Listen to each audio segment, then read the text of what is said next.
Hey guys, it's Mrs. Bramo. I just wanted to give you a bit of a update for week 2 of remote learning. So we're going to go through a couple different things of how things will look.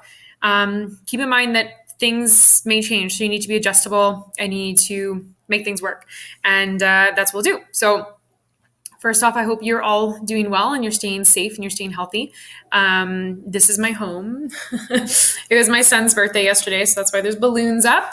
But right now I'm working from home and I probably won't go into the school a ton. That we've kind of been told work from home if possible. So we'll kind of see how things go. Okay. So, like I mentioned, diploma exams have been canceled. You will still receive a mark in June, though, as assessed by your teacher. So that's me. So I will still assign work, and you still need to complete that work in order to get a passing grade in June, essentially. So you still need to make sure you do that. The school is currently closed to all students. So if you require something from your locker that you didn't grab, you have to call the office to make an appointment. So you can't just show up.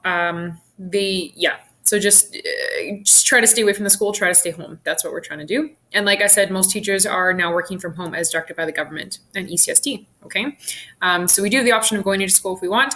But basically, it's like if you can work at home and do what you need to do from home, and do that. So it kind of depends on the teacher and what they have available to them. Okay. Okay, so what we're going to be doing for the next little bit is something called Rack Your Brain. So I kind of conceived this over spring break. So there's going to be 5 things you have to do: watch, read, attend, complete, and know. So watch, I'll give you a weekly update and I'll give you the link. I'll usually give you a couple of videos or something that I want you to watch. So I give you 2 here, one on Karl Marx, one on communism versus socialism. Read, so you'll be finishing the rest of the chapter 6 PowerPoint this week if you haven't done that already, and then part of your textbook.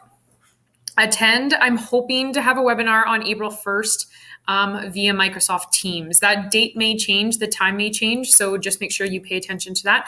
I'll send you an invite for the time that it's on. So you need to have the Microsoft Teams apps on some device, computer, laptop, phone, iPad, things like that. Then complete. So what I want you to do is complete the voices section up to on page 148, as well as your activity book on up to the end of page 15. And then an assignment that you'll be handing in is the communism versus socialism Google Doc. So I'll give you more directions on that, but it'll be in the Google Classroom. You'll complete it and then you'll hit submit, and then that will be graded. And then by the end of the week, these are some things that I want you to know. Okay.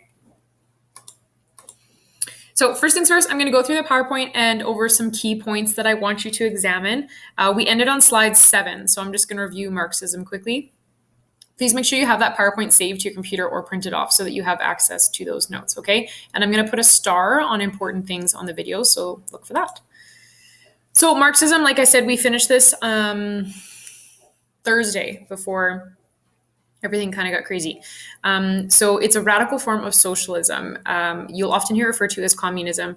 Remember I said Karl Marx didn't actually believe he was a Marxist. So that's interesting. But it has to be a class struggle. So there has to be a workers' revolution where they take over for communism to work. As well, this is also known as a command economy. So it's an economic system based on state ownership of property, where the government planners decide which goods to produce, how to produce them, and how they should be distributed. It also might be known as a centrally planned economy or communist economy. Those are all the same type of words. Communism, it's a party. Okay.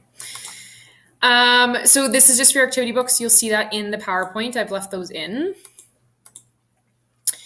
You'll need this chart for the Google Doc that you have to complete. So it's in your textbook on page 147. So please make sure you have that. If not, you can look at the PowerPoint and you can look at it on there.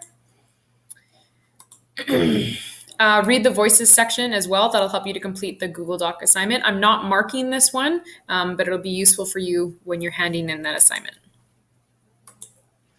Okay, so democratic socialism. So democratic socialists embrace classical liberal ideas like democracy and freedom and individual rights. But they think that capitalism actually infringes on workers' rights and doesn't allow them to be free. So their solution is that the government has to get involved in the economy to ensure that all people are treated fairly. And so things like education and labor, childcare, things like that become law to help protect individual rights within capitalism. And so basically to allow the people who aren't making as much money to kind of survive and make more money. Okay, Great Depression, you've covered this a bit, so review this within your textbook, but just keep that in mind. Great Depression, the economy plummeted. This is all in your notes. So does this sound familiar? So when things get bad, many people who are suffering expect the government to do more to help. And that's socialism, that's democratic socialism, where the government gets more involved in people's lives to ensure that they are taken care of. So like the payout by the federal government for people who are unemployed right now. The federal government, the provincial government is providing money for anyone who has to take 2 weeks off work because of COVID. So when things get bad, people get in, or the government gets involved. Activity book again.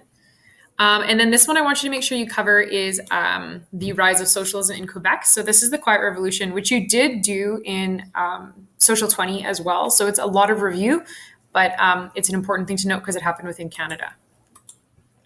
So watch the video. So there's 2 videos I want you to watch. One, Political Theory on Karl Marx. It's about 11 minutes, I think. And then Communism versus Socialism, what's the difference? Because it kind of helps make that definition between the two, okay? Then I want you to complete what works better, socialism or communism. So it's an assignment with questions that I help lead you through. It's in the classwork section on your Google Classroom. You'll click on it, you start typing because I've made a copy for everyone. And then when you're done, you hit submit and then it'll come to me and I'll be able to mark it. So it's due by April 3rd, which is Friday. And like I said, you do need to get assessed on things. So you have to complete the work in order to get that mark in June. Okay. You can't just cut out. Okay. And I don't want you to because I'm trying to help prepare you for the future. Okay. So I'm hoping on Wednesday that we will have a webinar with Microsoft Teams. So that's why it's so important that you have a Microsoft Teams, the app somewhere on one of your devices. So the time is still to be decided. It might not be Wednesday. It might change. Just keep in mind that I'm hoping this week to have some form of webinar. If it doesn't work out this week, we'll move it to next week. But you need to make sure you have Microsoft Teams. As well as with Teams, you have access to connect to me at any point in time. So you can message me there and I'll get it automatically. You can send me files, things like that. Okay. So Google Classroom and Microsoft Teams will be our primary methods of communication. And that's pretty much all I have for you for right now. You can email me with any questions. You can message me on Teams. You need to complete that work, like I've mentioned. And as soon as I know more information about anything, I'll update on that. I'll update you on that. So we should be getting some more information today on kind of how the scheduling might look within the school, but we're still allowed to give you this work. Keep in mind that you're only supposed to be doing 3 hours of work a week per core course. So I'm going to try, I'm going to base all of my lessons on 3 hours worth of work. And I've tried really hard to do that this week. But you need to make sure that you're taking care of yourself and taking care of others and all that stuff. Okay. So I miss you guys so much and I wish we were in the classroom and I hate that this is going on right now. And I just really hope that you're all doing okay and you're staying healthy and your families are healthy and hopefully we can figure this out and I can see you all soon and we can celebrate your grade 12 year because it's been a wild ride. So I care about you and I'm praying for you and please let me know if there's anything at all that I can do for you. Okay. Bye guys.